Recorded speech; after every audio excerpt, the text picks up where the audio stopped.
Le bruit se précisait, s'amplifiait, tout l'escalier vibrait. Je vais vous dire, j'avais voulu pousser un cri, mais j'avais eu peur, en criant, de sursauter à l'intérieur de ma frayeur et de plonger dans la terreur. Mais, enfin, admettons que j'ai crié, je ne sais pas. J'entendais un souffle emplir l'espace.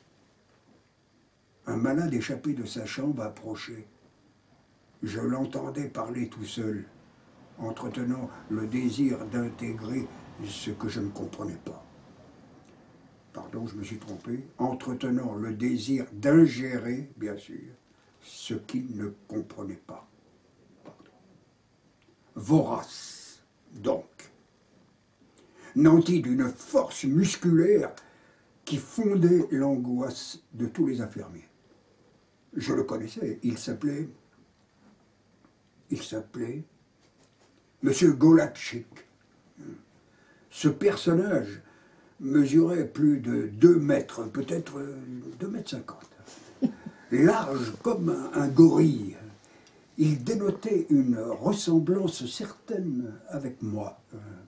Il était plus vigoureux, cependant, et son expression reflétait la satisfaction du tueur rentrant avaler son petit frichti après avoir accompli son sanglant travail. Il s'était approché, vacillant d'une marche sur l'autre, vêtu d'une robe de chambre, une ceinture à pompons, un pyjama bleu.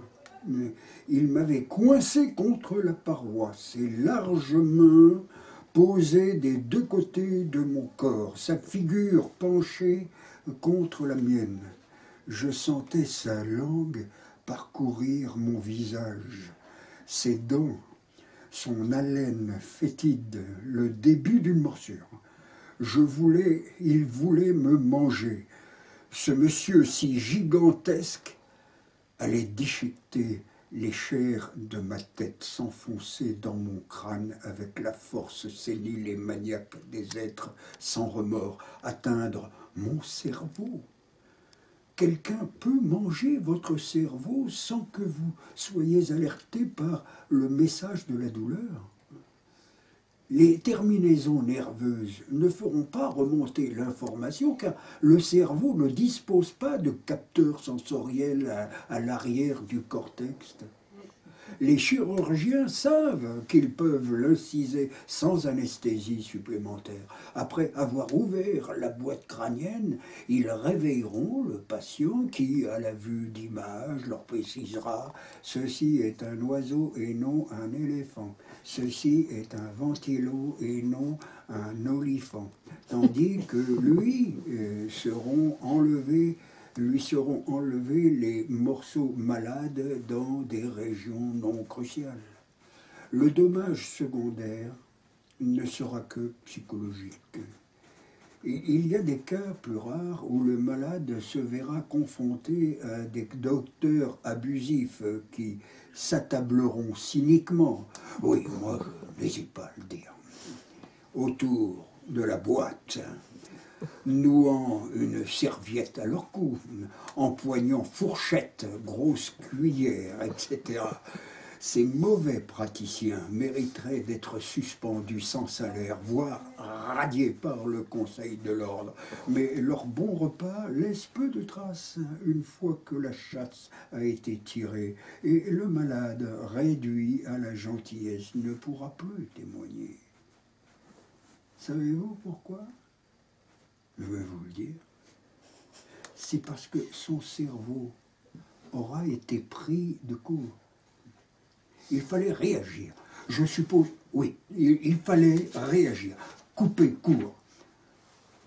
Le Golatchik ne m'attaquait pas à l'endroit que j'avais redouté, mais ses sollicitations me gênaient énormément. J'aurais voulu protester, le nez plongé dans le tissu bleuté de son pyjama, sa robe de chambre, ses poils mouillés, ses grognements, je ne pouvais plus. Je ne pouvais plus bouger pas même les yeux, et comme il ouvrait la bouche, je l'entendais gémir. Comment qu'elle s'appelait? Je ne me rappelle pas son nom. Tu te rends compte? Même pas son nom. Je l'ai adoré. Ah, et j'ai oublié son nom. Oh, serait-ce le mien? Oh chérie, ma chérie, serait-ce possible?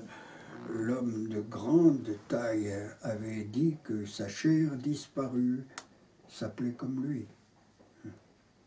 J'en déduisis qu'il venait d'évoquer Madame Golatchik.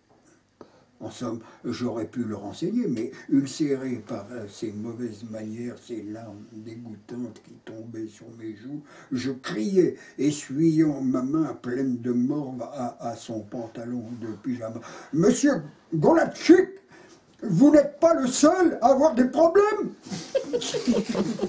Son corps, ne prenant plus appui sur le mien, se dissociait de l'endroit où il m'avait attaqué.